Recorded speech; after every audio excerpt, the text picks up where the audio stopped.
É bizarro pensar numa fortaleza colossal, tipo gigantesca mesmo.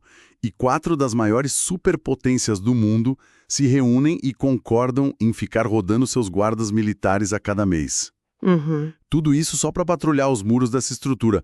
O custo operacional de um negócio desses é simplesmente astronômico, né? Nossa, e a logística envolvida nisso era um pesadelo diplomático diário entre os Estados Unidos, Reino Unido, França e a então União Soviética. Exato. E dentro de todo esse aparato de segurança global que era absurdo e impenetrável, tinha o quê? Tinha apenas um único prisioneiro. Um homem idoso, super frágil. Pois é, essa era a realidade da prisão de Spandau lá em Berlim. A partir de 1966, o aparato que montaram ali simplesmente desafia qualquer lógica de, custo-benefício prisional. Total. 7, o Rudolf Hess, que foi o vice-líder do partido nazista, ele virou o único habitante desse complexo gigantesco por mais de 20 anos. Caramba. E a mera existência dessa situação já indica que ele não era só um preso de guerra cumprindo pena.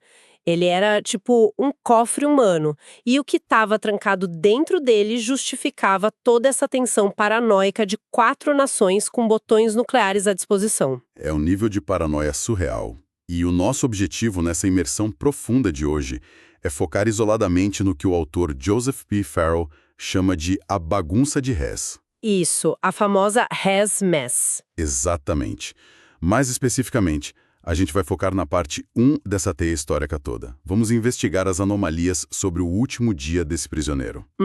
Que tem muita coisa estranha. Muita coisa. E as evidências físicas de que talvez ele sequer fosse quem o mundo achava que era. E claro, o que realmente aconteceu naquele voo bizarro para a Escócia em 1941. E vale ressaltar para quem está acompanhando a gente que vamos esbarrar em cenários geopolíticos bem densos aqui. São informações que envolvem vários governos, várias ideologias diferentes. Bem lembrado.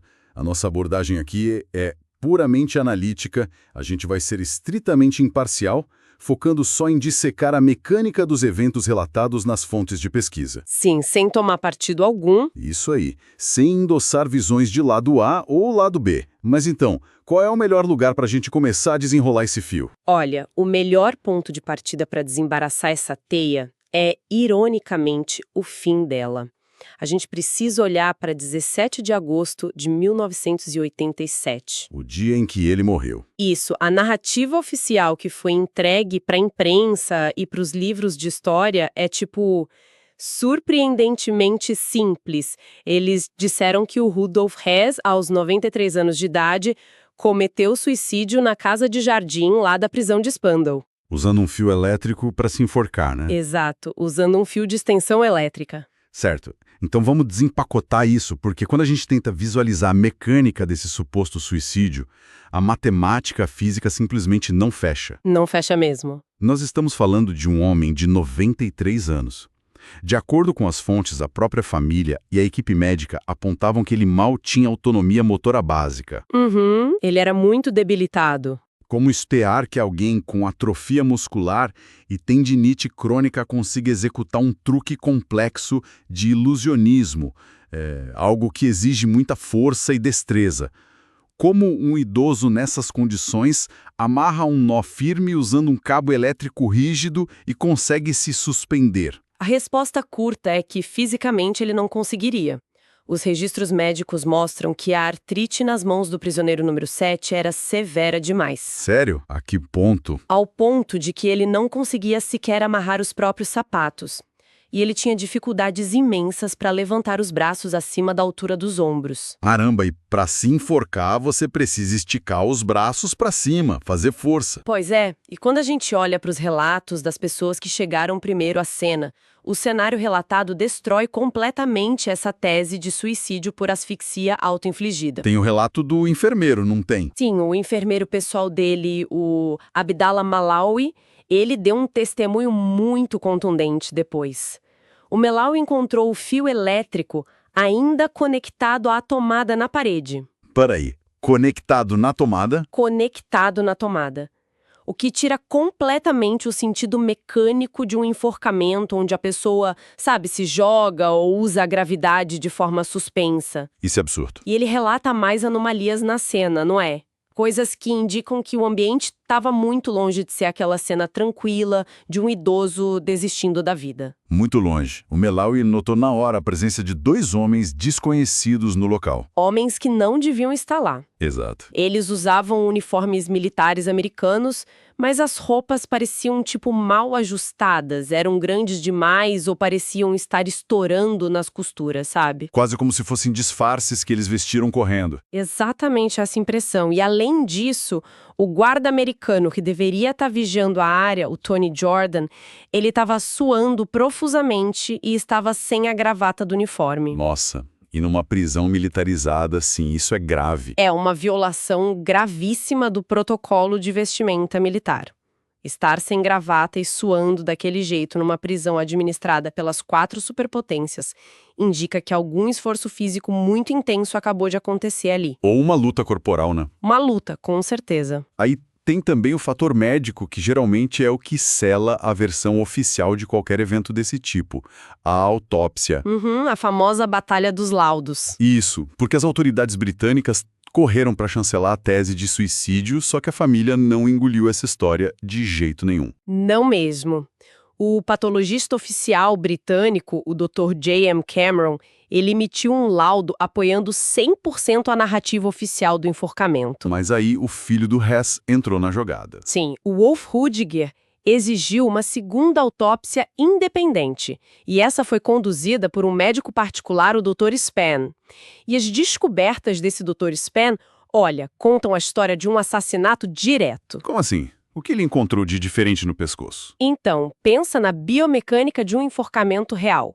Quando uma pessoa usa o peso do próprio corpo e a gravidade, a corda é puxada para o ponto de suspensão no alto, certo? Certo. O corpo cai e a corda puxa para cima. Isso deixa uma marca no pescoço em formato de um V invertido. Mas o Dr. Span não encontrou esse V invertido. Ele encontrou marcas de estrangulamento paralelas. Marcas horizontais. Marcas perfeitamente horizontais e paralelas. E isso só ocorre quando a força é aplicada de trás para frente na mesma altura do pescoço. Em termos simples, alguém garroteou o prisioneiro por trás. Meu Deus, eles estrangularam ele. E para completar o quadro, havia hematomas no crânio que sugeriam um trauma contuso prévio, que é algo super consistente com alguém tentando se defender numa luta. O que nos obriga a perguntar o óbvio aqui. Por que matar um homem de 93 anos que já está trancado há décadas? Pois é, a grande pergunta. Se ele era o guardião de algum segredo monumental, por que justo 1987 foi o ano em que eles acharam que o silêncio precisava ser definitivo? Aí a gente tem que olhar para a cronologia geopolítica da época. A resposta vem através do que chamam de hipótese Gorbachev. Ah, o líder soviético? Isso. O Mikhail Gorbachev estava conduzindo toda aquela série de reformas de abertura na União Soviética, né, a Glasnost e a Perestroika. Que era o processo de transparência deles. Exato. E como um gesto de boa vontade diplomática e até por razões humanitárias, havia sinais fortíssimos de que os soviéticos iam finalmente retirar o veto histórico que eles mantinham sobre a libertação do Hess. Ou seja, ele ia ser solto. Ele sairia de Spandau andando vivo. Vivo e pronto para falar. E as fontes do Farrell trazem à tona um documento explosivo sobre isso. Um depoimento juramentado de origem sul-africana. E o que diz esse documento? Afirma que operativos do Serviço Especial Aéreo Britânico, o famoso SAS, foram enviados especificamente para eliminar o prisioneiro. A inteligência britânica e alguns setores aliados simplesmente não podiam permitir que ele saísse livremente. Imagina a cena, né? Ele chega numa coletiva de imprensa no auge da Guerra Fria, liga o microfone e começa a despejar tudo o que sabe. Eles não podiam correr esse risco de jeito nenhum. Mas aí a gente chega num ponto que dá um nó na cabeça. Se eles montaram esse circo todo de silenciamento, chegando ao extremo de assassinar um idoso frágil e fraudar laudos de autópsia... Um esforço internacional, né? Sim. A pergunta que não quer calar é: quem exatamente eles estavam tão desesperados para silenciar. E isso nos joga direto num dos desdobramentos mais surreais dessa história toda. Ah, o dilema do duplo? Isso. A teoria de que aquele velhinho lá em Spandau talvez nem fosse o Rudolf Hess de verdade. Olha, e essa linha de investigação não é só um boato, não. Ela ganhou uma base médica fortíssima lá em 1973. Através de um médico britânico, certo? Isso, o Dr. W. Hugh Thomas, que era um cirurgião militar. Ele foi designado para atender o prisioneiro número 7 lá na prisão. E durante os exames ele teve a chance de inspecionar o tórax e as costas do paciente nu. Tá, e qual é a importância de ver o tórax dele? O detalhe crucial é que o verdadeiro Rudolf Hess serviu na Primeira Guerra Mundial e sofreu ferimentos aterradores em combate. Ele tomou um tiro de fuzil que atravessou o pulmão dele. Nossa, um tiro de fuzil atravessando o peito. Sim, e a biomecânica de um ferimento de projétil de alta velocidade daquela época, atravessando a caixa torácica, deixa um tecido cicatricial denso, profundo. É um negócio impossível de ser apagado com cirurgia ou escondido. É uma marca pro resto da vida. E o que o médico encontrou quando olhou pro peito daquele homem lá em Spandau? Absolutamente nenhuma cicatriz. O Dr. Thomas relatou depois que ele congelou de choque, a pele estava intacta, sem nenhum vestígio de ferimento, a bala no peito ou nas costas. Uau! Isso por si só já deveria ter parado o mundo. Sim, mas a anatomia era só a ponta do iceberg, sabe? O comportamento daquele prisioneiro não condiz em quase nada com a biografia do Hess original. Ele agia de um jeito completamente diferente, né? Muito diferente. O verdadeiro Hess era um fanático por saúde, era um excelente jogador de tênis e ele tinha modos hiper refinados à mesa, o que era próprio da elite alemã da época. E o cara da prisão? O homem de Spandau reclamava em cartas oficiais que os ingleses não deixavam ele fumar, sendo que o Hess original nem fumava. Além disso, ele não sabia segurar uma raquete de tênis direito e mastigava a comida de boca aberta de um jeito que horrorizava todo mundo que conhecia os costumes da aristocracia. Peraí, eu preciso confessar uma confusão genuína aqui. Substituir um líder por um sósia para despistar um inimigo ou para facilitar uma fuga de fim de semana faz total sentido em termos de espionagem. É um truque clássico. Mas manter um ator num palco vigiado por 4 nações, 24 horas por dia, durante mais de 40 anos, é como pedir para um dublê de cinema nunca mais sair do personagem, nem quando ele está sozinho na cela usando o banheiro. É um nível de pressão absurdo. Exato. Como é remotamente possível que a mente humana suporte uma farsa dessas sob tanta pressão, sem vazar nada, sem um único colapso onde ele grite a verdade? A resposta perturbadora que os documentos sugerem é que a mente dele não suportou de forma autônoma. O prisioneiro foi sistematicamente submetido a técnicas muito avançadas de manejo psiquiátrico. Controle mental, basicamente. Isso, controle mental forte. Já lá no tribunal de Nuremberg, logo depois do fim da guerra, aquele homem apresentava um comportamento esquizofrênico. Ele ficava oscilando entre ataques de amnésia total e pronunciamentos lúcidos super teatrais. E o Allen Dulles estava lá, não estava? Sim, o Allen Dulles, que era um alto oficial da inteligência americana na época e que mais tarde ia fundar a CIA moderna. Ele suspeitou imediatamente que aquele sujeito ali no banco dos réus era um doppelganger, um duplo. E o que o Dulles fez? A solução dele foi convocar um psiquiatra muito, mas muito específico para avaliar o prisioneiro. É aí que entra um nome que arrepia qualquer pessoa que estude a história sombria da inteligência americana, não é? O Dr. Ewen Cameron. Ele mesmo. E só para contextualizar a gravidade disso para quem está ouvindo.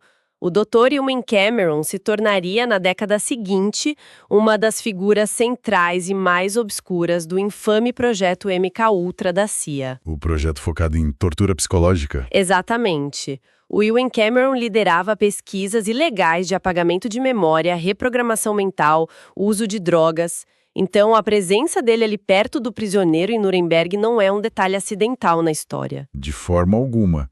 E tem os relatos do próprio prisioneiro ao longo das décadas, né? Ele fazia alegações constantes e paranoicas de que ele estava recebendo veneno cerebral. Ele vivia dizendo que estavam envenenando a mente dele. Ele, inclusive, descrevia reações químicas bizarras na hora das refeições. Ele falava, tipo, sobre os garfos ficarem verdes do nada. Sim, e olha que loucura, isso tem uma explicação técnica fascinante. Quando ele falava que os talheres ficavam cobertos por uma gosma verde, ele estava descrevendo a formação de zinabre. Zinabre, aquela oxidação de metal. Isso, aquela oxidação verde-azulada que aparece quando o cobre ou ligas metálicas antigas entram em contato com substâncias muito ácidas ou certos agentes químicos. Ou seja, a comida dele estava cheia de substâncias reativas. A presença desse zinabre nos talheres sugere que agentes químicos altamente reativos estavam sendo misturados na refeição dele constantemente. E mais tarde vieram a público registros de que psiquiatras britânicos realmente injetavam no prisioneiro uma droga pesada chamada Evipan. Evipan, que atua basicamente como uma espécie de soro da verdade, não é? Isso. Como isso funciona na prática, mecanicamente falando? O Evipan é um barbitúrico bem potente.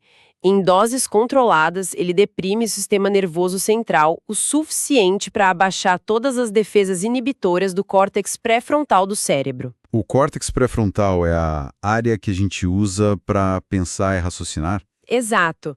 O cérebro humano precisa de um esforço cognitivo muito ativo para sustentar uma mentira contínua ou para reprimir algo que a pessoa realmente sabe.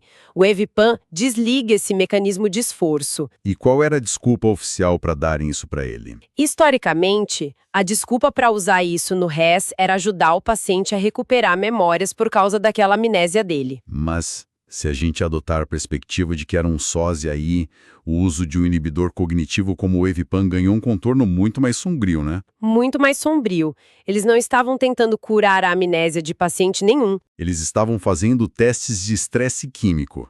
Eles queriam garantir que a programação mental do sócia não ia quebrar sob pressão de jeito nenhum. Eles precisavam ter certeza absoluta de que ele não ia revelar a própria identidade original. Caramba, o que nos traz a uma encruzilhada lógica imensa aqui. Se uma farsa desse escopo precisou ser montada, E que farsa, né? envolvendo a substituição de um líder mundial, o uso de drogas e alteração mental por décadas e um assassinato arquitetado por forças especiais em 87, a causa original para tudo isso tem que ser monumental. Tinha que justificar todo o esforço. Exato. O que desencadeou tudo isso em maio de 1941. Bom, para entender o estopim de toda essa bagunça, a gente precisa analisar o notório Voo Fantástico. A história que contam na escola é que o Rudolf Hess, num surto de delírio e agindo completamente sozinho, roubou um caça militar e voou da Alemanha lá para a Escócia. Para tentar costurar um acordo de paz por conta própria. É o que dizem. É o que dizem. Mas quando os pesquisadores começam a aplicar engenharia aeronáutica reversa nesse voo específico, a narrativa simplesmente desaba. Começa a não fazer sentido técnico. Exatamente. Tem uma análise do John Harris e do Richard Wilborn sobre as especificações do avião que ele usou, que era um Messerschmitt 110. É uma análise brilhante. O gargalo do voo não era o combustível, como muita gente achava.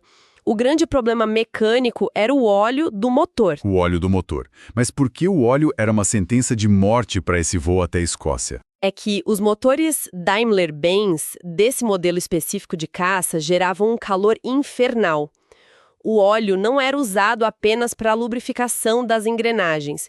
Ele era o meio primário de resfriamento das partes móveis que operavam sobre um atrito extremo. Ah, então ele não tinha sistema de refrigeração além do óleo. Isso. E a matemática do consumo de óleo provou que sem a instalação de tanques suplementares externos...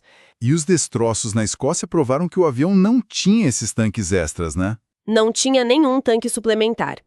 Então, sem isso, os motores simplesmente iam fundir devido ao atrito num limite máximo de 4 horas e meia de voo.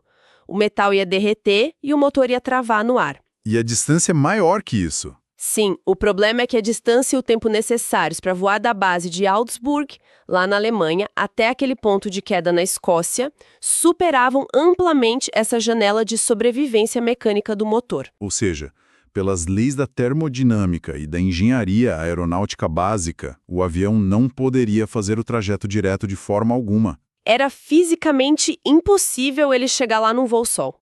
E não se pousa furtivamente um caça pesado em uma pista no meio do território alemão, realiza toda uma manutenção de reabastecimento de óleo lubrificante e decola de novo. Em plena Segunda Guerra Mundial. Isso, sem o auxílio de uma mega infraestrutura e o aval de comandantes locais.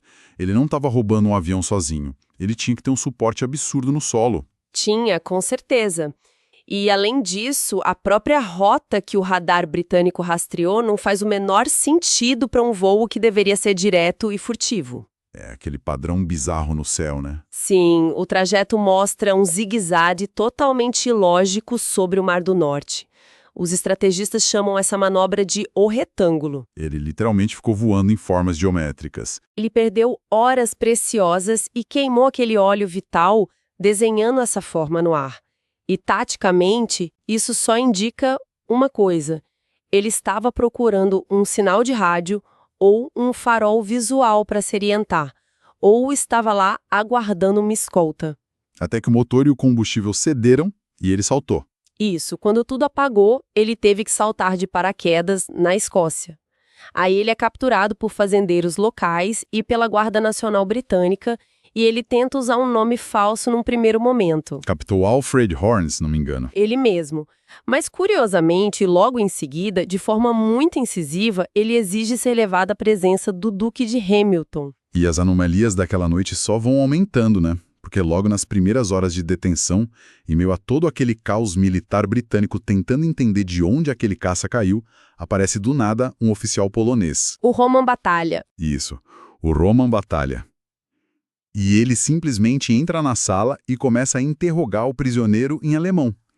E o mais chocante, sem que nenhum oficial graduado da inteligência britânica estivesse supervisionando a conversa. Ninguém do alto escalão acompanhou. Como que a segurança de um país no meio da guerra permite um negócio desses? Não permite. Jamais permitiria, a menos que aquele oficial já estivesse previamente posicionado ali e fizesse parte de um comitê de recepção não oficial. É, a galera que já estava esperando o avião. Exato. O que os dados históricos revelam é que o Hess estava muito longe de ser um maluco solitário agindo num delírio. Ele era, na verdade, o emissário oficial de uma facção de paz alemã altamente articulada. E essa facção era influenciada por acadêmicos, né? Pelo clã Haushofer. Eles eram acadêmicos e estrategistas geopolíticos que orientavam a elite alemã por trás dos panos. E essa facção estava em negociações super avançadas, usando canais diplomáticos paralelos. Com quem eles negociavam? Com uma facção de paz lá no Reino Unido, que era fortemente enraizada na alta aristocracia e na nobreza britânica. E adivinha, o Duque de Hamilton, quem o Hess exigiu ver, pertencia a esse círculo. Então as peças se encaixam, e aqui a investigação traz à tona a hipótese do duplo golpe de Estado, delineada por autores como Picknett, Prince e Pryor. E olha, é assustador pensar nisso. Dá um frio na barriga de imaginar. Porque hoje a gente acompanha as notícias e todo mundo presume saber quem está no comando das nações, quem toma as decisões. Mas esse cenário sugere que os maiores acordos que moldam a nossa realidade são fechados nas sombras, contornando totalmente os chefes de Estado. Sim, pelos executivos reais do poder. Porque se eles estavam negociando a paz em 1941, o problema óbvio era que uma paz duradoura jamais seria aceita pelo establishment se o Winston Churchill continuasse no poder no Reino Unido. E jamais seria aceita pelo establishment britânico se o Adolf Hitler continuasse no poder na Alemanha. Os dois eram obstáculos para a paz dessas facções. Essa é a chave de toda a engrenagem. O voo que caiu na Escócia era para ser o gatilho, o estopim perfeitamente cronometrado para um golpe militar coordenado. E isso ocorreria simultaneamente nas duas nações mais poderosas da Europa na época. Um duplo golpe. Isso. Na Alemanha, as figuras proeminentes que facilitaram toda a logística daquele voo iam usar o documento de paz assinado pela nobreza britânica. Eles iam apresentar isso perante o alto comando militar para argumentar que o Hitler tinha se tornado um obstáculo desnecessário. E aí eles iriam destituir o ditador. Sim. Enquanto isso, no Reino Unido, a nobreza e os grandes industriais que apoiavam a facção da paz apresentariam o mesmo acordo assinado pelo vice-líder alemão ao parlamento e ao rei. Forçando um voto de desconfiança contra o Churchill. Exato, forçando a queda do governo Churchill. Era uma manobra de pinça perfeita, para remover os dois maiores líderes da guerra numa tacada só. Só que isso exigiria uma rede interna gigantesca do lado alemão. Outros gigantes do alto escalão, como Hermann Göring ou Martin Bormann, necessariamente precisavam saber. E mais do que saber, eles orquestraram isso para usurpar o lugar do Hitler quando a poeira baixasse. Com certeza. E vale lembrar que o Göring era o chefe da Luftwaffe, a força aérea alemã. Ele tinha o controle absoluto sobre o espaço aéreo. É impossível um caça decolar e cruzar o país sem ele permitir. Sim, e as evidências apontam que o Göring agiu com um pragmatismo muito calculista nessa história. Ele supostamente emitiu uma ordem de abate para os caças alemães irem atrás e derrubarem o avião do Hess. Mas ele emitiu a ordem a tempo de fazer alguma diferença? Curiosamente, não.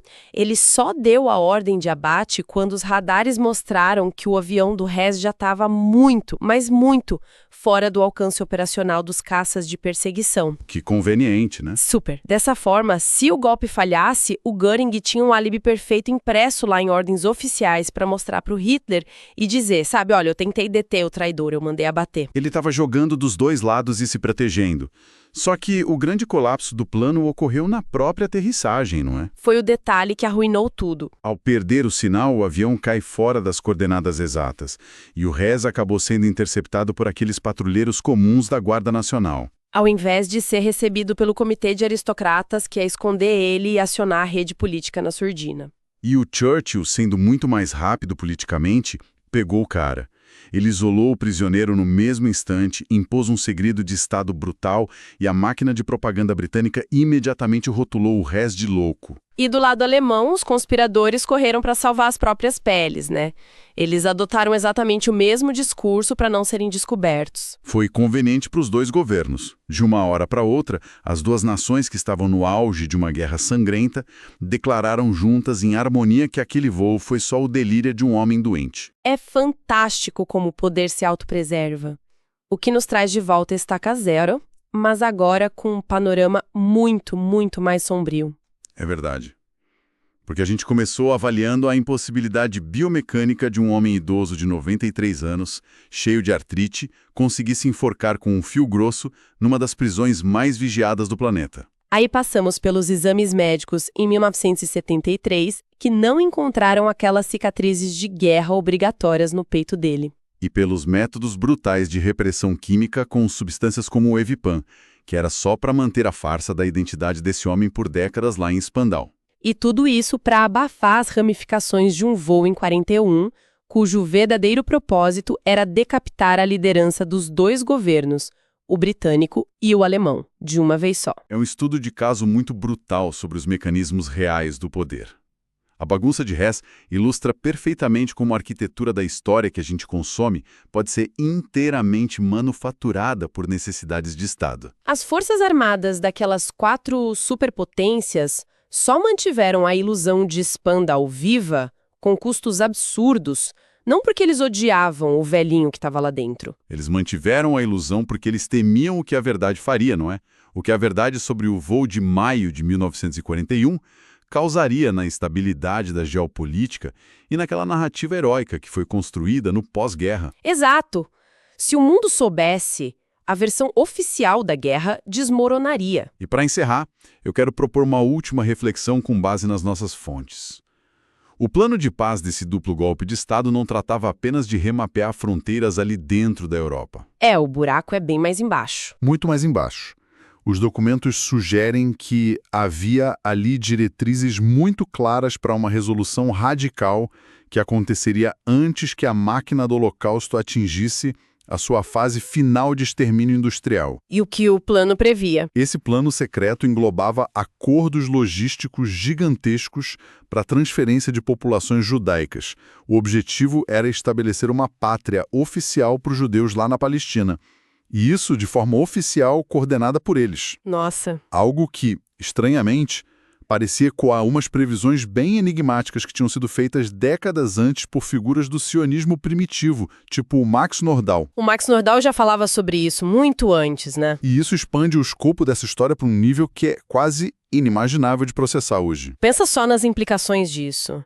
Se aquele avião do Hess tivesse encontrado o farol de rádio correto lá na Escócia. Se ele tivesse caído no lugar certo. Sim, e se o Comitê de Nobres Britânicos tivesse recebido o emissário com segurança, se o Churchill e o Hitler caíssem naquele mesmo ano de 41.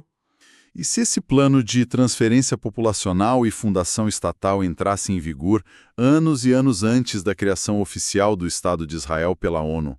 O impacto seria sísmico. O mapa inteiro da bacia do Mediterrâneo, do Oriente Médio, o destino de todo o Império Soviético e o próprio desenho da Guerra Fria teriam sido reescritos por completo. Toda a linha do tempo geoeconômica, geopolítica moderna que a gente habita hoje sofreria uma mutação completa. A gente estaria vivendo em outro mundo. Seria exatamente isso, o abalo profundo na linha do tempo. Talvez proteger a estabilidade do mundo que surgiu após 1945 exigisse esconder para todo sempre esse mundo alternativo que quase nasceu ali em 41. Faz todo sentido. Descobrir quem exatamente estava disposto a sentar naquela mesa de negociação escondida e fechar um acordo de paz, tipo uma fusão corporativa hostil que alteraria o destino de milhões e milhões de pessoas.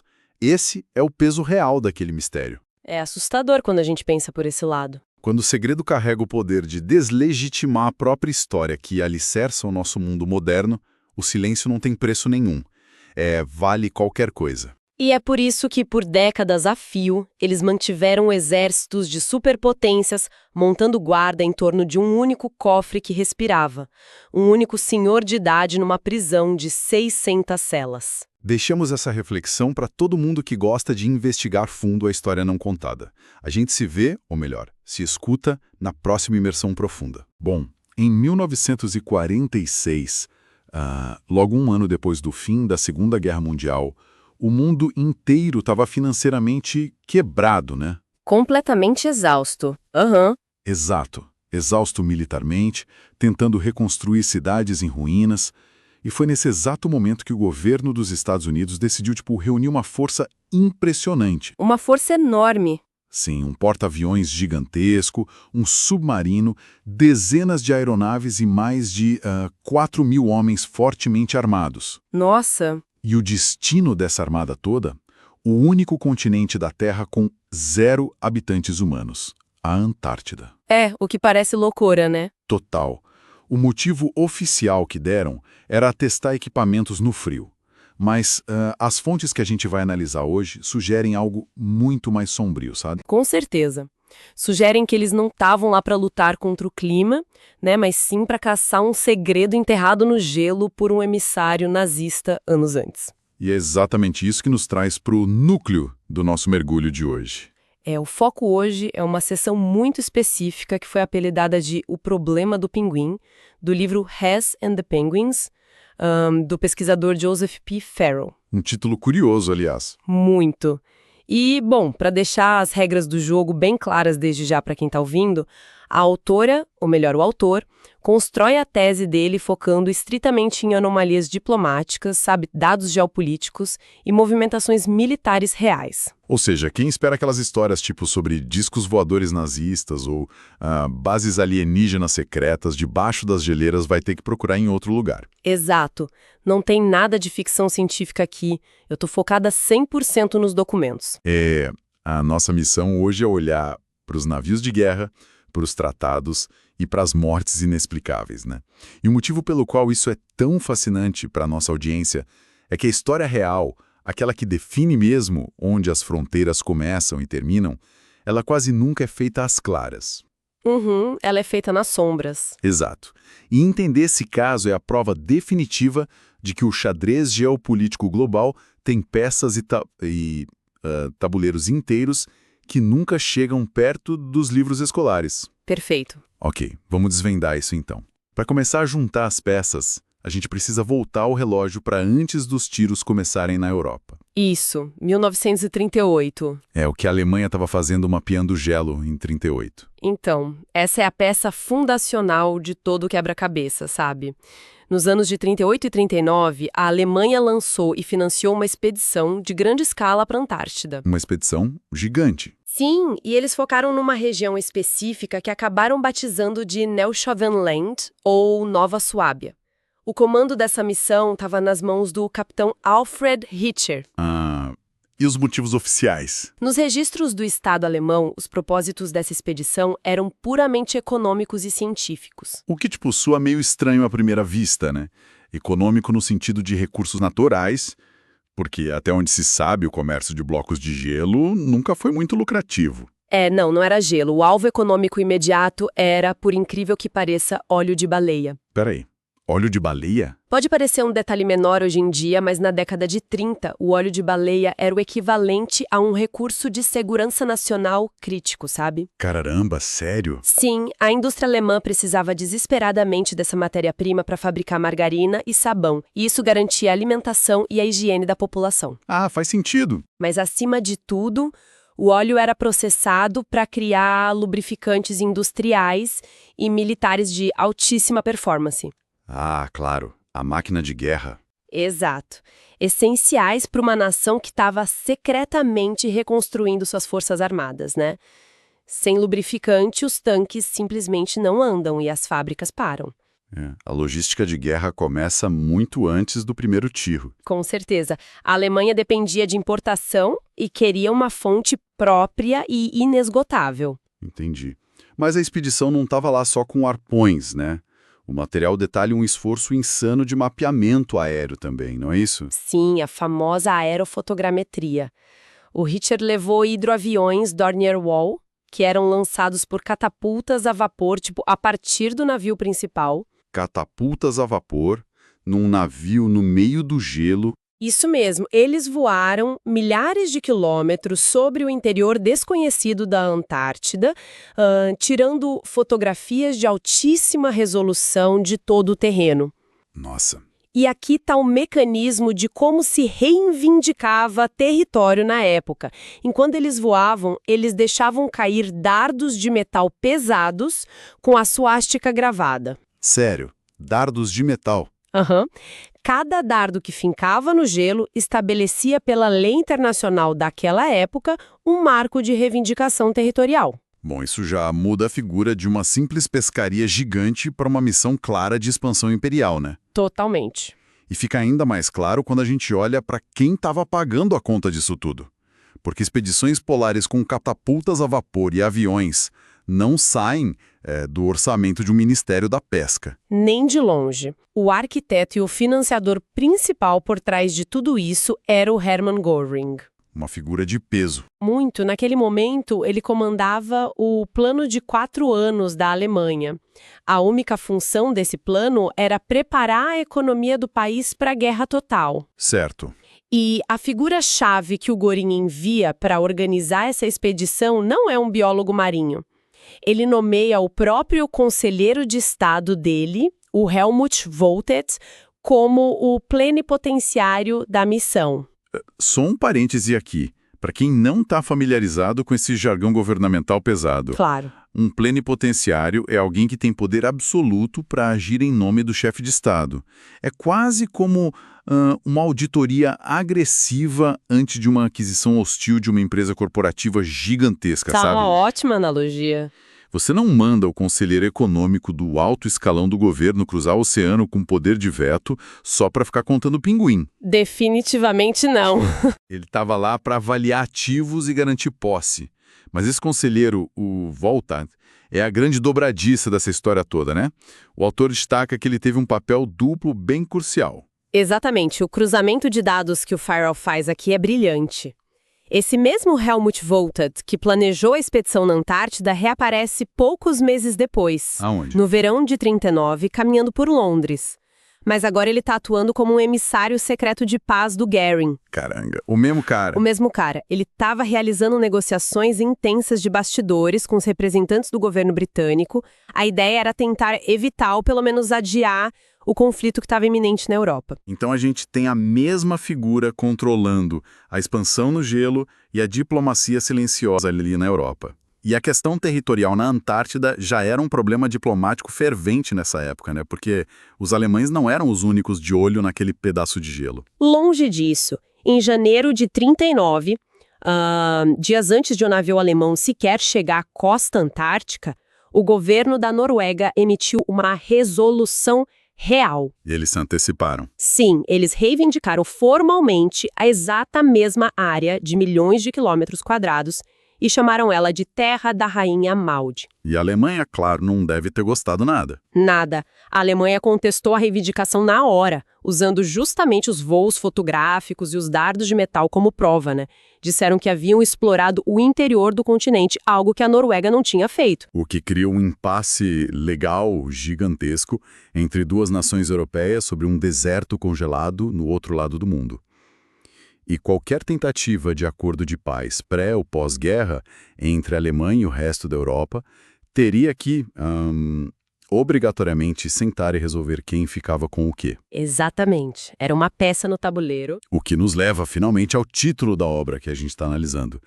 Como é que um conselheiro econômico, mapeando o gelo, se conecta com Rudolf Hess, caindo de paraquedas na Escócia no meio da noite? É aí que a virada acontece. Em maio de 41, o Rudolf Hess, que era o vice-líder do regime, o homem que dividia a assinatura de documentos de Estado com o próprio Hitler, ele pega um avião e voa sozinho para a Grã-Bretanha. Sem autorização pública, nada? Nenhuma. E segundo a análise detalhada que o Farrell faz dos documentos disponíveis, o Hess não estava num surto de loucura, sabe? Como a narrativa oficial tentou vender depois. Sempre dizem que ele enlouqueceu. Pois é, mas ele carregava propostas muito concretas para um tratado de paz global. Um acordo abrangente para redesenhar o mapa mundi e dividir esferas de influência entre o Império Britânico e a Alemanha, né? Isso mesmo. E aí que o livro foca numa reunião de interrogatório incrivelmente tensa que o Hess teve logo depois de ser capturado. Ele é colocado de frente com o Lord Simon, que era um diplomata e representante oficial do governo britânico. E o registro dessa conversa é bem revelador. O Lord Simon começa a pressionar o Hess sobre os termos exatos desse suposto tratado. E num dado momento, o Simon lança uma pergunta que parece inofensiva, mas é extremamente calculada.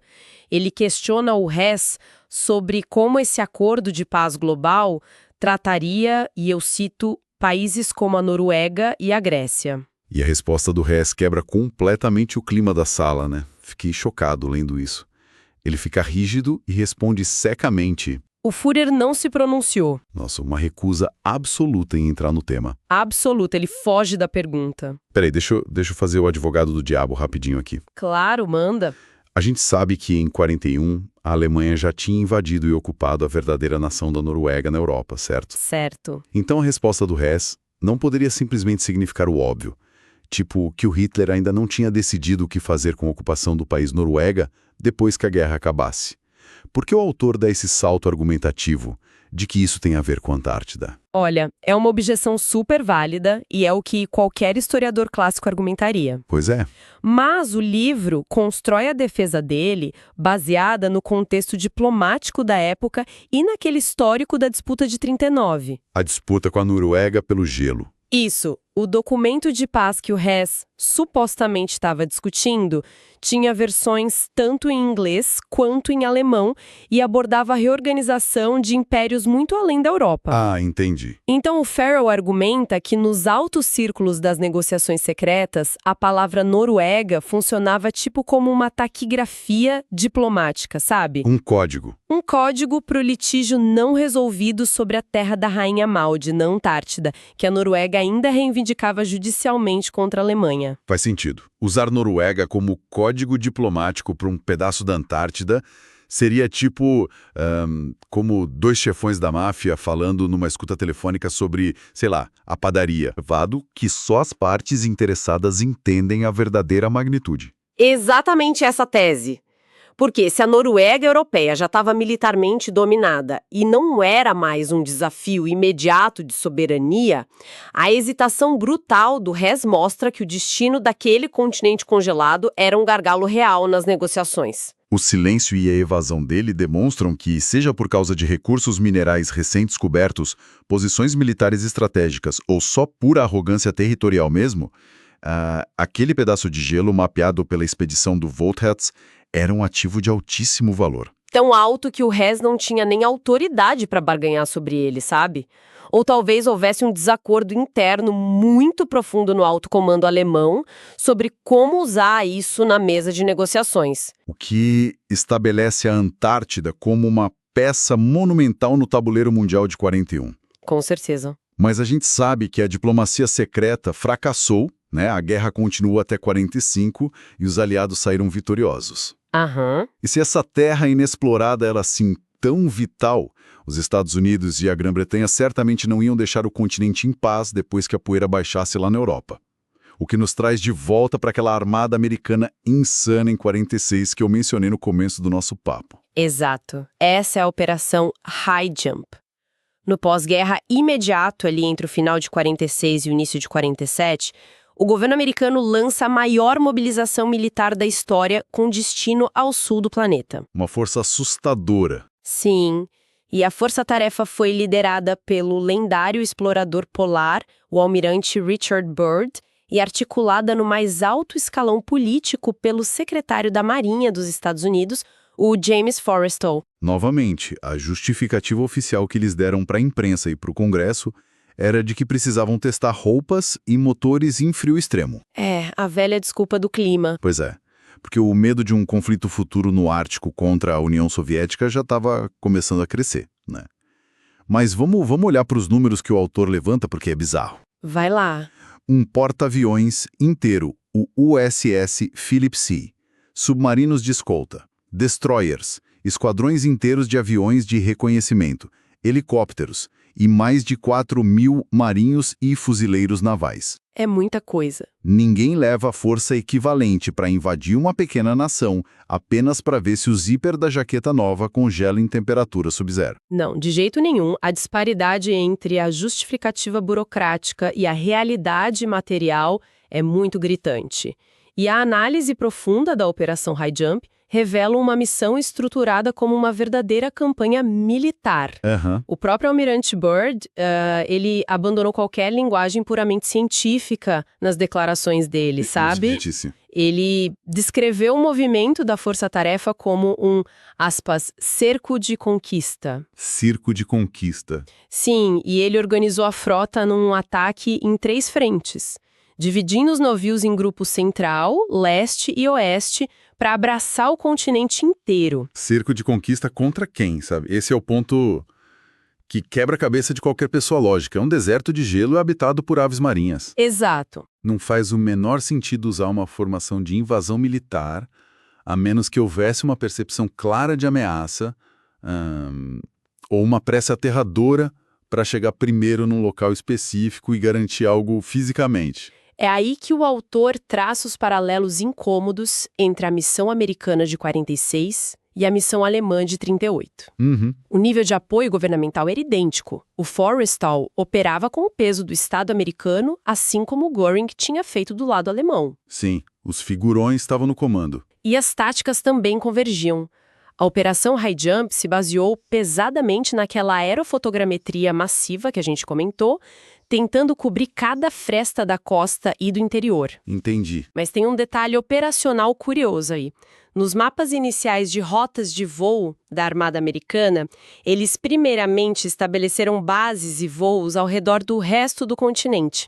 Eles inicialmente contornaram a área de Neuschabenland. Ah, como se estivessem estabelecendo um anel de contenção em volta, né? Exatamente isso. Uma busca frenética que sugere que o esforço americano não era exploração científica aleatória para uma revista tipo a National Geographic. Não, não era. O livro aponta para a óbvia conclusão de que os Estados Unidos tendo acesso a prisioneiros de guerra de alto escalão e arquivos nazistas recuperados, eles sabiam exatamente o que a expedição do Göring tinha encontrado lá. É o que tudo indica. Mobilizar milhares de homens e gastar milhões de dólares logo depois do esgotamento total da Segunda Guerra prova que a urgência era uma questão máxima de segurança nacional. E o argumento central do Farrell se sustenta na ideia de que os mapas capturados da expedição do Voltat, ou os relatórios extraídos da inteligência, indicavam descobertas inestimáveis, né? Sim.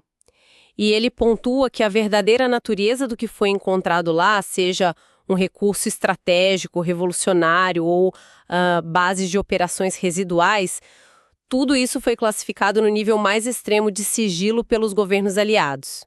E esse sigilo pesadíssimo persiste até hoje. Até hoje. E a gente sabe que esse nível de paranoia estatal costuma deixar um rastro de destruição na vida de quem tenta furar o bloqueio, né? O que nos leva ao aspecto, eu diria, mais humano e perturbador dessa análise toda. É uma parte bem triste. Sim, décadas se passam, o Rudolf Hess continuou preso na solitária prisão de Spandau, impedido de falar livremente com a imprensa até o dia da morte dele. Mas as consequências dessa história alcançaram as famílias de forma trágica lá na América do Norte.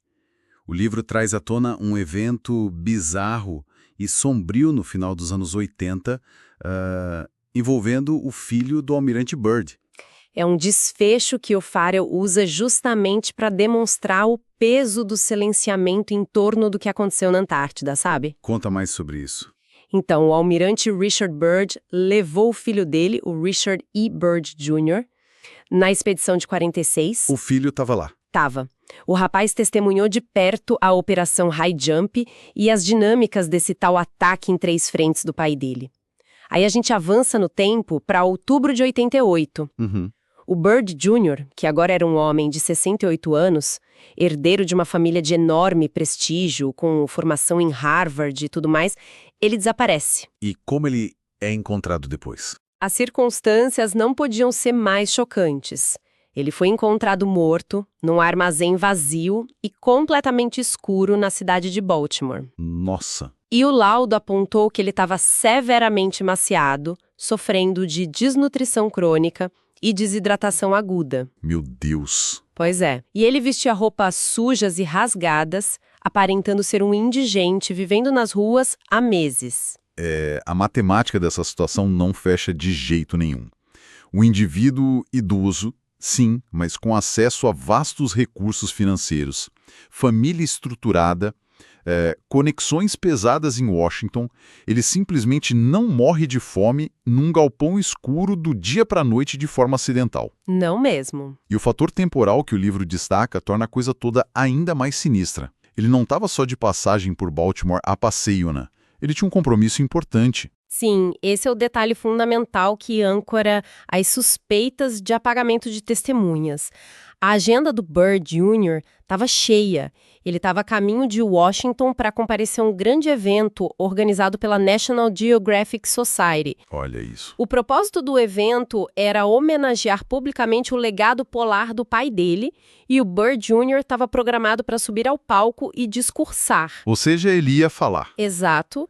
Ele estava prestes a falar abertamente, diante de câmeras e de historiadores, sobre o que a família Byrd vivenciou de fato naquelas expedições. Um herdeiro milionário que esteve no convés da maior e mais misteriosa operação antártica da história militar, reduzido a um indigente agonizante dias antes de pegar no microfone. É muito suspeito, né? Muito. Quando o autor cruza todos esses dados, o Göring enviando seu homem de confiança da economia para mapear o gelo, esse mesmo homem negociando a paz secretamente, o Rudolf Hess travando diante da palavra Noruega, os Estados Unidos enviando um porta-aviões para investigar, e por fim o filho do comandante morrendo desnutrido, antes de poder falar. É muita coincidência. O que a fonte conclui de forma ampla sobre esse tabuleiro global todo. Olha, segundo a teoria e a documentação apresentadas pelo Farrell, a conclusão é inegável. A Antártida deixou de ser uma mera curiosidade científica nos anos 30 e foi transformada num ativo geopolítico de importância apocalíptica. Aham. O livro levanta a hipótese de que o gelo escondia vantagens que podiam alterar a balança de poder do mundo. A mobilização daquela força militar maciça na high jump e a eliminação ou o isolamento vitalício de peças importantes, tipo Hess, indicam que as superpotências vencedoras entenderam a gravidade desse problema do pinguim. E decidiram abafar tudo.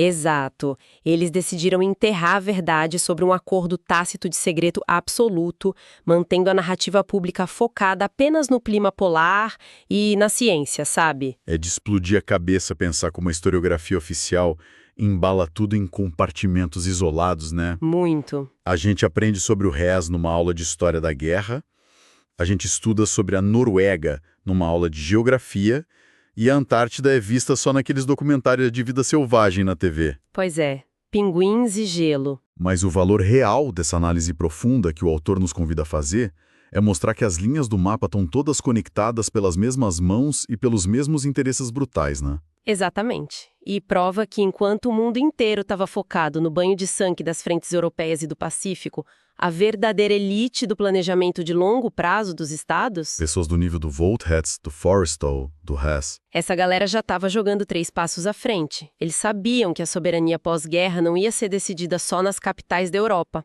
mas no controle dos recursos que ainda estavam inexplorados e intocáveis no resto do planeta. O que inevitavelmente empurra quem acompanha a gente para a realidade atual. Se um continente isolado, inóspito e letal como a Antártida pode ser o centro silencioso de manobras que envolviam armadas navais inteiras e enviados de paz pulando de paraquedas na década de 40, É assustador pensar. imagina o que está acontecendo agora, né? Quem acompanhou nossa discussão tem que se perguntar que tipos de reuniões estão sendo feitas neste exato segundo a portas fechadas, usando palavras em código para camuflar disputas sobre o fundo inexplorado da Fossa das Marianas. Ou espaço, né? Exato. Ou pior, sobre essa corrida bilionária que a gente está vendo hoje para garantir monopólios de mineração no solo da Lua e nos cinturões de asteroides. É a mesma lógica se repetindo. Se demorou décadas para a gente começar a arranhar a superfície dos segredos da Antártida, quanto tempo vai levar até a história nos mostrar os verdadeiros motivos bélicos por trás dos modernos lançamentos espaciais que a gente aplaude nos noticiários hoje em dia? Fica aí a reflexão para continuarmos questionando as entrelinhas sempre.